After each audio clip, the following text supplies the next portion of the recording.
வேண்டாமா? அடுத்தவங்க டைரிய படிக்கிறது என்னமோ கொஞ்சம் கூடவும் மனசு இல்லாத விஷயம்தான். ஆனா அப்படி இந்த டைரிக்குள்ள என்னதான் இருக்குன்னு தெரிஞ்சுக்கிறதுக்கு ஆர்வமா இருக்கு. விஜய் இந்தியா போறதுக்கு முன்னாடி எப்படியோ கஷ்டப்பட்டு இந்த டைரி அவங்கிட்ட இருந்து எடுத்துட்டேன். இல்ல திருடிட்டேன் தான். அதுக்காகலாம் நீ ஒன்னும் திருடி ஆகிட மாட்டேதென்றால், அப்படி இந்த டைரிக்குள்ள என்னதான் இருக்குன்னு தெரிஞ்சுக்க வைக்கிறது ஆர்வம் தான் உன்னை இந்த டைரியை எடுக்க வச்சது. அதனாலலாம் நீ ஒன்னும் திருடி பொண்ணு ஆகிட மாட்ட. நீ ஒரு விஷயத்த தெரிஞ்சுக்கணும்னு நினைச்சிருக்க. இப்ப அது மேட்டர் இல்ல. எடுத்தது என்னவோ எடுத்துட்டேன். ஆனா சரி ஓகே, எடுத்தது வரைக்கும் எடுத்துட்டோம். இவ்வளோ தூரத்துக்கு ட்ரை பண்ணி இந்த டைரியை அவங்ககிட்ட இருந்து சுட்டிருக்கோம். அப்படி இந்த 5 வருஷத்துலயும் அவனை எப்போ பாரு பிஸ்னஸ் மட்டும்தான் பார்த்துருக்கேன். அதையும் தாண்டி அவன் அதிகமாக வேற எதுலையும் டைம் ஸ்பெண்ட் பண்ணி பார்த்தது கிடையாது. அப்படி பிஸ்னஸையும் தாண்டி அவன் அதிகமாக ஒரு விஷயத்துக்கு கூட டைம் ஸ்பெண்ட் பண்ணுறான்னா அது இந்த டைரி மட்டும்தான்.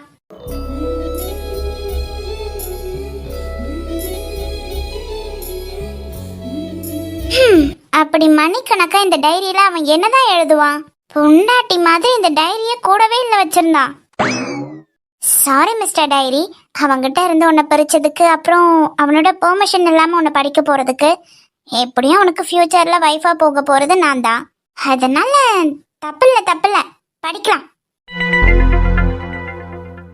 அட ஹார்ட் போட்டு அம்பெல்லாம் விட்டுருக்கானே நம்மால. ஒருவேளை இந்த டைரியில நம்மகிட்ட தான் லவ் சொல்றதுக்கு என்னமோ எழுதியிருக்கானோ? சேச்சே, முழுசா படிக்காம என்னத்தையும் உளரக்கூடாது.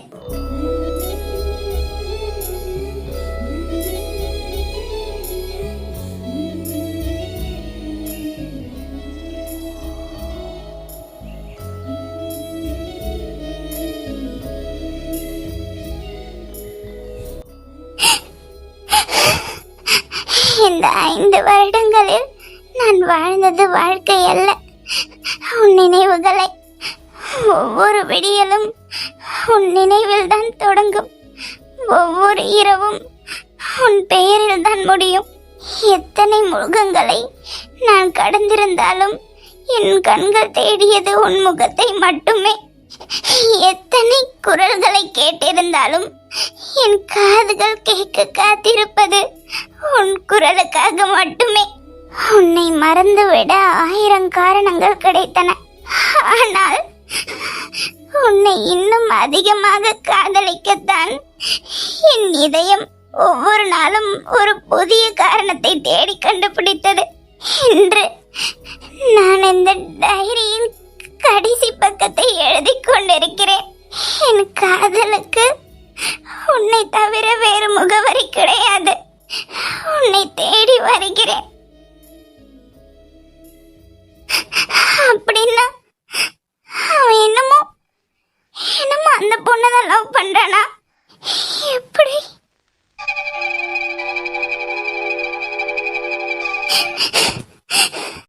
எப்படி ஒரு பையனால ஒரு பொண்ணை இந்த அளவுக்கு லவ் பண்ண முடியும்?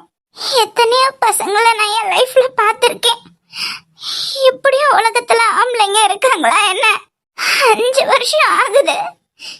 எப்படி இவன் மனசுல இன்னும் அந்த பொண்ணு மேல இன்னமும் 1% கூட லவ் குறையாம, கொஞ்சம் கூடவும் கோவம் இல்லாம எப்படி ஒரு பையனால எப்படி இருக்க முடியும்? இது தெரியாம நான் வேற உன் மேல ஆசைப்பட்டுட்டேனே.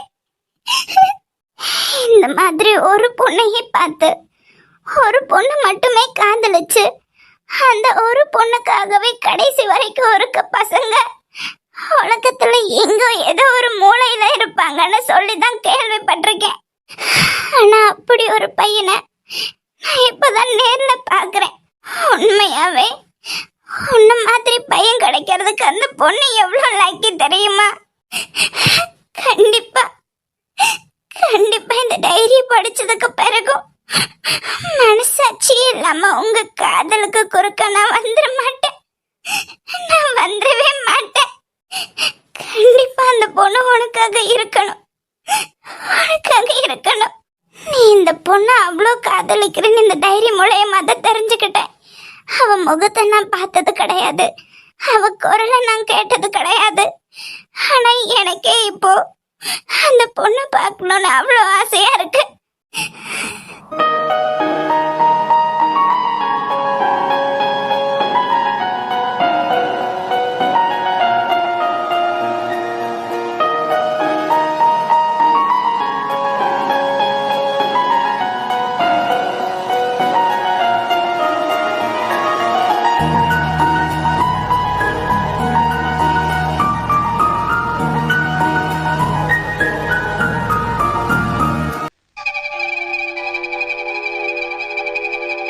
அகிலா, என்னாச்சுமா நீங்க மட்டும் வந்திருக்கீங்க?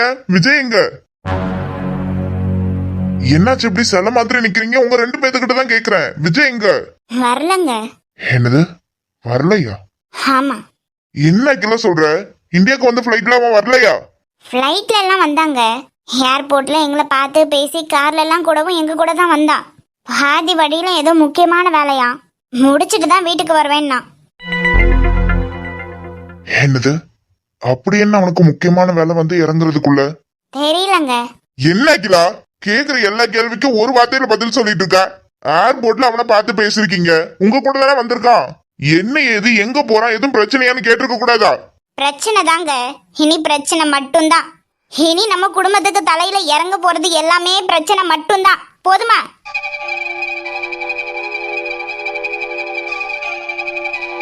என்ன கிலா உளறிட்டு இருக்க? தலையும் புரியாம வாழும் புரியாம கேக்குற. எனக்கு தலை வெடிச்சிரும் போல இருக்கு. என்னன்னு தெளிவா சொல்றியா? என்ன தெளிவா சொல்றதுக்கு இருக்கு? உண்மையாவே ஏதோ முக்கியமான வேலை அப்படின்னு சொல்லிட்டு தாங்க போனா. ஆனா அந்த முக்கியமான வேலை என்ன வேலைன்னு எல்லாம் சொல்லல. உண்மையாவே வேலை வந்துதான் போனானோ இல்ல? சரிம்மா, அவன் ஏதோ வேலை வந்து போனதாவே இருக்கட்டும். நீ கூட அவனை ஏர்போர்ட்ல பார்த்து பேசியிருக்க. இங்க பார்க்காம தவிக்கிற ஆளு நான் தானே. நானே நல்லதானே கிலா இருக்கு. நீ எதுக்கு இப்ப முகம் வாடி போய் ஒரு மாதிரி இருக்கா? என்னாச்சுமா? வர வழியில வேற எதுவும் பிரச்சனையா? ஒரு பிரச்சனையும் இல்லங்க. அகிலா, என்னங்க என்ன சொல்றீங்க? எவ்வளவு சந்தோஷமா இருந்தேன் தெரியுமா? என் பிள்ளை 5 வருஷத்துக்கு பிறகு இங்க இந்தியாவுக்கு வரான். 5 வருஷத்துக்கு முந்தி நடந்தது எல்லாத்தையும் அவன் மறந்துருப்பான். அவனுக்கு பிடிச்சது மாதிரி, நம்ம விருப்பத்துக்கு ஏத்த மாதிரி, நம்ம குடும்பத்துக்கு ஏத்தது மாதிரி ஒரு பொண்ணை பார்த்து கல்யாணம் பண்ணி வைக்கணும்னு நான் நினைச்சிட்டு இருக்கேன். அவன் வர வழியில என்ன பண்ணான்னு தெரியுமாங்க உங்களுக்கு?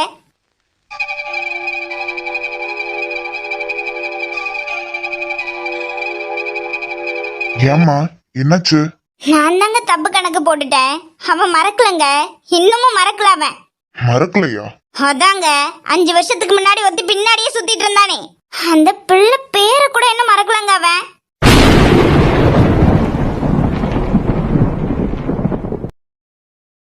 ஒரு ஸ்கூல் பிள்ளைங்க நம்ம காருக்கு முன்னாடி திடீர்னு ரோட்ல ஓடி வந்துட்டா. நல்ல வேளை மணி கொஞ்சம் சுதாரிச்சுக்கிட்டாரு. என்ன சைக்கிளா? அடி ஒண்ணும் பற்றலையே? அதெல்லாம் ஒண்ணும் இல்ல. அந்த பிள்ளை அழுதுச்சேன்னு அந்த பிள்ளைகிட்ட இவன் இறங்கி பேச்சு கொடுத்தான். எதிர்ச்சி அந்த பிள்ளை பேர் என்னன்னு கேட்க போகவும் அங்க திரும்ப பிடிச்ச கிறுக்குதான். என்னாச்சு? அதான் ஒருத்தி பின்னாடி சுத்திட்டு இருந்தால, அவ பேர் கொண்ட பிள்ளையாட்டு இது. அந்த பேரை கேட்டது அவன் என்ன மாதிரி மாறினான் தெரியுமாங்க உங்களுக்கு?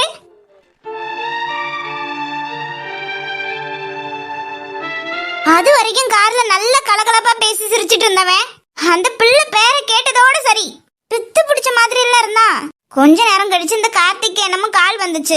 முக்கியமான விஷயம்னு எதை சொல்லி அவனுக்குள்ளே பேசிக்கிட்டானுங்க. நீங்க வீட்டுக்கு போங்க, ஒரு முக்கியமான வேலை, அதை முடிச்சிட்டு வரோம் நானுங்க. எனக்கு தெரியுங்க, இப்ப நேரா அவ வீட்டுக்கு தான் போய் காரை நிப்பாட்டி இருப்பானுங்க. இறக்கிலா அவனுங்க ஏதோ முக்கியமான வேலைன்னு சொல்லிட்டு போயிருக்கானுங்க. அப்படி வீட்டுக்கு வர்றத கூட நிறுத்திட்டு போயிருக்கானுங்கன்னா ஏதோ முக்கியமான வேலையா தான் இருக்கும். என்ன வேலையும் இருந்துட்டு போட்டோங்க. இனி இவனை நான் என்னன்னு சமாளிச்சு எப்படி இவனுக்கு ஒரு பொண்ணை பார்த்து கல்யாணம் பண்ணி வைக்கிறதுக்குள்ள என்னால நிம்மதியா இருக்க முடியாதுங்க. பொண்ணு கல்யாணம் இதை கொஞ்சம் நிப்பாட்டுறியா? அதாங்க, அதான் ஏன் வேதனால உங்க யாருக்கு என்ன புரிய போகுது? வேற என்ன கிலா? அவனை பத்தி தெரிஞ்சுதானே நீ இப்படி நிக்கிற? எனக்கெல்லாம் பிடிக்கல, நான் சொல்லிட்டேங்க. அதான் உங்க ஃப்ரெண்டுக்கு பொண்ணு, அந்த ஜெயராமோட பொண்ணு ஒருத்தி இருக்கால, அந்த பொண்ணை ஒண்ணு இவன் கல்யாணம் பண்ணணும், இல்ல நானா பார்த்து வைக்கிறது பொண்ணதான் இவன் கல்யாணம் பண்ணணும். இனி எல்லாம் என்னால இவன் போக்குக்கு விட்டுற முடியாது. கடவுளே, 5 வருஷத்துல அந்த பேரை கூட என்னமோ மறக்கலங்க. இவன் வரட்டும், அப்புறம் தானே இருக்கு அவனுக்கு. என்ன முக்கியமான வேலையா இருக்கும்?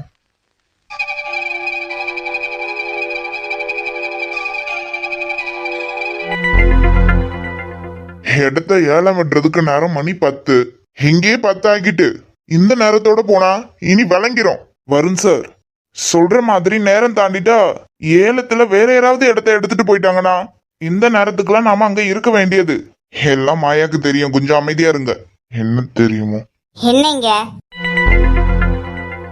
மணி இப்பவே 10 ஆகிட்டு இந்நேரத்துக்கெல்லாம் அங்க இருக்க வேண்டியது. ஆமா மாயா, என்னதான் அந்த டெண்டரை நம்மளை தாண்டி அங்க வேற யாரும் எடுக்க போறது இல்லைன்னு தெரிஞ்சாலும் ஏலத்துல லேண்ட் எடுத்து அது நம்ம கைக்கு வர்றது வரையில என்ன வேணா மாறலாம் அதுக்கு இடையில. என்ன மாறும்? ஒன்னும் மாறாது. அந்த இடத்துக்கு பல பேர் போட்டி போட்டாங்கதான். ஆனா அந்த இடம் எனக்கு வேணும்னு தெரிஞ்சதுக்கு பிறகு எத்தனை பேர் பின்வாங்கிட்டாங்கன்னு தெரியும் தானே.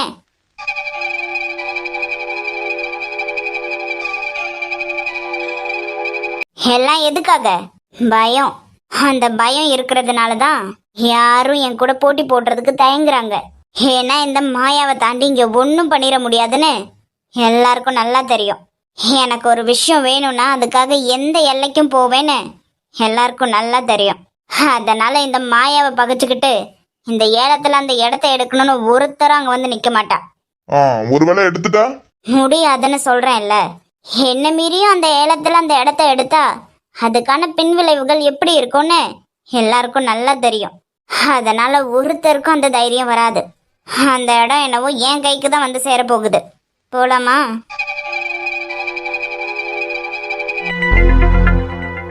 என்னடி சொல்ற? அப்போ நீ உண்மையாவே உங்க சித்தப்பா கூட மும்பைக்கு போக போறியா? யோசிச்சுதான் இந்த முடிவு எடுத்திருக்கியா? ஆமா, என்னால இங்க இருக்க முடியாது. அது எனக்கு புரியுது. ஆனாலும் நீங்க இருந்து போயிட்டா இந்த வீட்ல நீ அனுபவிக்கிற கஷ்டத்துல இருந்து என்னவோ தப்பிச்சிடலாம் தான். அதுக்காக மட்டும் இல்ல காயத்ரி, இனி இவங்க யார் கண்ணுக்குமே நான் படக்கூடாது. இப்போ சித்தப்பா கூட போறதுனாலுமே அங்க போய் அவங்களுக்கு தொந்தரவா நான் ரொம்ப நாளும் இருக்க போறது கிடையாது. என்னடி சொல்ற? ஆமா, அவங்களுக்கு தொந்தரவா கண்டிப்பா நாங்க இருந்துட மாட்டேன். இப்ப கூட நான் சித்தப்பா கூட போறதுக்கு சம்மதிக்கிறதுக்கு காரணம் இந்த வீட்ல இருந்து இப்போதைக்கு என்ன சித்தப்பாவால மட்டும்தான் வெளியே கூட்டிட்டு போக முடியும். அது மட்டும் இல்லாம நான் சித்தப்பா கூட போறேன்னு சொன்னாதான் என்னோட சர்டிபிகேட்ஸும் என் கைக்கு கிடைக்கும். ஆமா, அப்போ அங்கிருந்து நீ எங்க போக போற? தெரியாது. ஆனா இனி யார் கண்ணுக்கும் கிடைக்காத தூரத்துக்கு போகணும். என்னடி பேசிட்டு இருக்க? அப்படி யார் கண்ணுக்கும் படாத தூரத்துக்கு போய்? உன் வீட்ல உங்க அப்பா மட்டும் தானே உனக்காக இல்ல, மித்தபடி நாங்க எல்லாரும் இருக்கோம் தானே. சும்மா அங்க போறேன் இங்க போறேன்னு யார் என்ன சொன்னாலும் நான் என் முடிவை மாத்திக்க போறது இல்ல. இந்த வீட்டுக்கு நான் பாரமா இருக்கிறதுக்கு விரும்பல. அதே நேரம் இந்த வீட்ல இருந்து நான் எதையும் கொண்டு போக போறது கிடையாது, இந்த ஒண்ணு தவிர.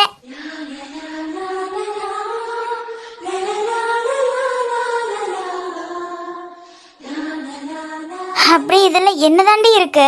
4 வருஷமா இந்த பாக்ஸ கையோடு பொத்தி வச்சுக்கிட்டு இருக்க. இதுல அப்படி என்ன இருக்குன்னு உன்னை தவிர வேற யாருக்கு என்னவும் தெரியல. ஆனா எப்பவும் நீ இதுக்கு முன்ன உட்காந்து அடறத மட்டும் நான் பார்த்துட்டு தான் இருக்கேன். அப்படி இதுல யாருக்கு சம்பந்தப்பட்ட என்ன விஷயம் இருக்கு? இப்ப கூடவும் வீட்டுல உள்ள வேற எதுவும் வேண்டாம், இதை மட்டும் எடுத்துட்டு போக போறேங்கிற. இது எனக்கு ரொம்பவே முக்கியம். இதுலதான் தொலைஞ்சு போன ஒரு விஷயம் இருக்கு. இது என் கைக்கு கிடைச்சப்போ எனக்குள்ள சொல்ல முடியாத அளவுக்கு சந்தோஷம். அந்த அளவுக்கு சந்தோஷப்பட்டேன். ஆனா இனி என்ன தாண்டி இது வேற யார் கைக்கும் போயிடக்கூடாது. இது ஒண்ணு போதும். லைஃப் லாங் நான் கொஞ்சம் ஆறுதலா இருக்கிறதுக்கு. கிறுக்கு தான் பிடிச்சிருக்கா? ஏன் சத்தியா நீ எப்படி மாறிட்ட? கஷ்டமா இருக்கு. அதுக்குள்ள என்னவும் இருந்துட்டு போகட்டும், அத பத்தி எனக்கு கவலை இல்ல. இப்போ நீ உங்க சித்தப்பா கூட போறதுன்னா போ, அதனாலயும் ஒன்னும் பிரச்சனை இல்ல. ஆனா அங்க போனதுக்கு பிறகு இனி யார் கண்ணுக்கும் எட்டாத தூரத்துக்கு போக போறேன்னாலாம் சொல்ற பாரு, அதுதாண்டி பயமா இருக்கு. பயப்படாத, செத்தெல்லாம் போயிட மாட்டேன்.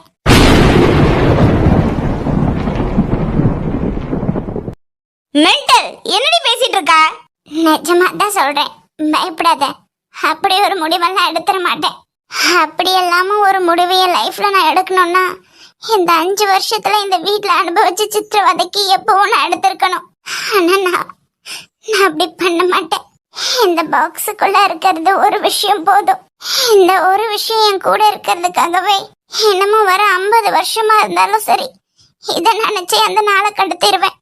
என் லைஃப்ல நான் ரொம்ப ஆசைப்பட்ட ஒன்னையே மத்தவங்க கைக்கு விட்டு கொடுத்துட்டு நிக்கிறேன்.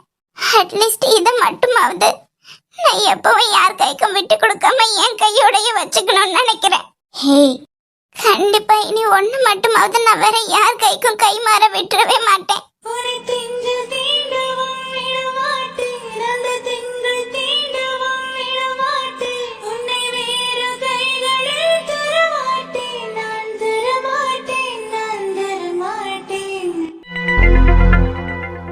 என்ன மேடம் நீங்க கவர்மெண்ட் எல்லாம் நேரத்துக்கு நடக்கணும் தெரியும் தானே? 10 மணினா 10 மணி தான். இப்போ மணி என்ன ஆகுதுன்னு பாத்தீங்களா? 11. ம், இப்ப என்ன? என்னன்னா ஏலம் முடிஞ்சிருச்சு மேடம். முடிஞ்சிருச்சா? ஆமா சார், முடிஞ்சிருச்சு.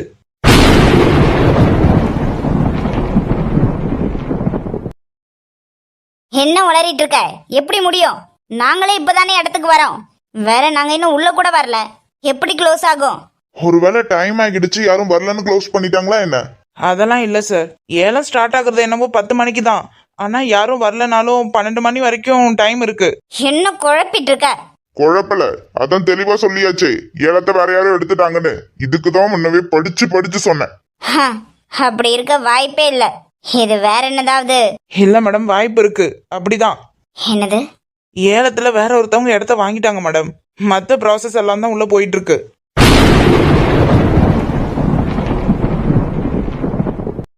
இடத்த வாங்கிட்டாங்களா?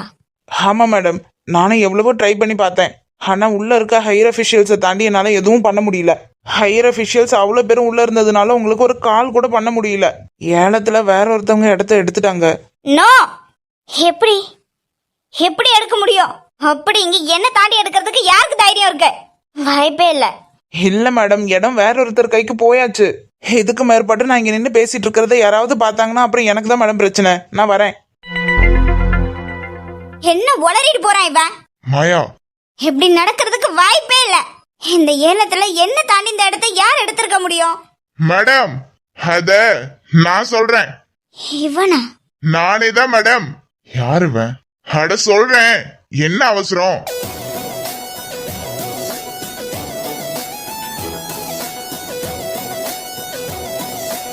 பார்த்த ஞாபகமில்லையோ, பருவ நாடகம் தொல்லையோ, வாழ்ந்த காலங்கள் கொஞ்சமோ, மறக்குமோ இந்த நெஞ்சமோ?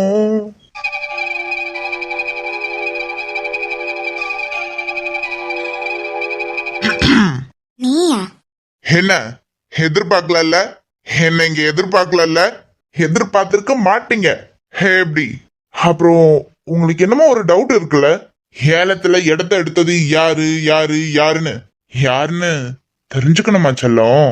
ஏய், ஏய், சிரிச்சுட்டே இருக்கான்னு பழைய ஞான பழனு மட்டும் நினைச்சிடாத, அவளை வகுந்துடுவேன்.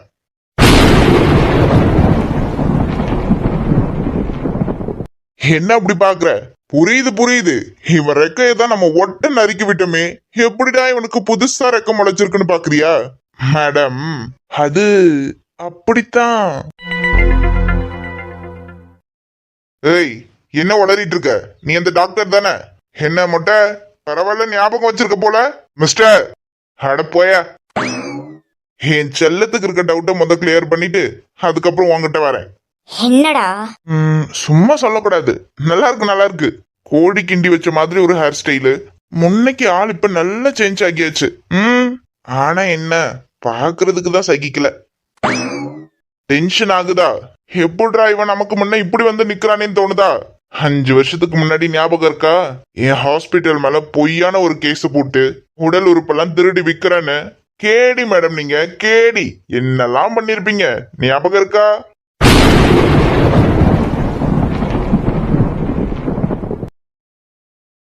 இருக்குமே, இருக்கணும், இருந்துதானே ஆகணும்.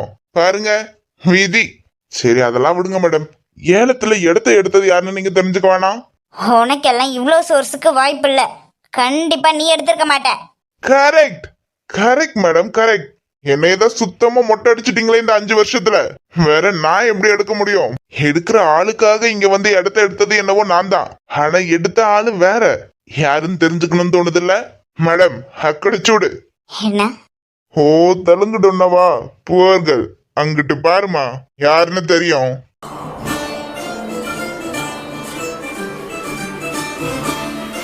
என்ன